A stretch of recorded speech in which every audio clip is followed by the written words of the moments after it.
For Coach's Corner, I really like this one, Jim. Second serves.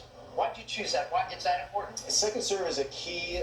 That's a key element for most players. It's the stat that kind of tells the story in a lot of matches. Whoever wins the most second serve points, a lot of times, they win these matches. So we're going to talk about a couple of different ones. We're first going to start with Steve Johnson, who has a really effective kick serve. We're stopping him here in the trophy position. Let's look at the ball position. It's still a little bit right of his head from this perspective.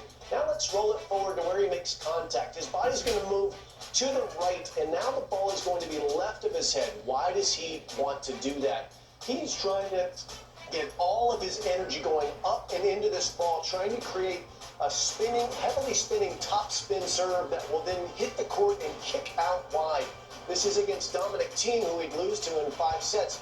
Look how Thiem has to stand up and stretch high to get this serve. Stevie has a tremendously heavy, powerful second serve. It's very effective.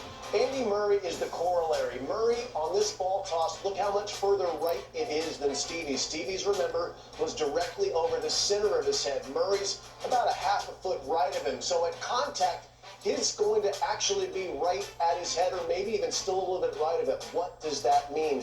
That means he can't actually pronate as much as Stevie does and get the same kind of spin. This is more of a slice second serve, and you don't want to hit a slice second serve when you're going into well, this is the forehand of Verdasco. It didn't really do as much as Stevie's. Verdasco didn't feel that threatened by it. He could stand back and take his time to hit a forehand there.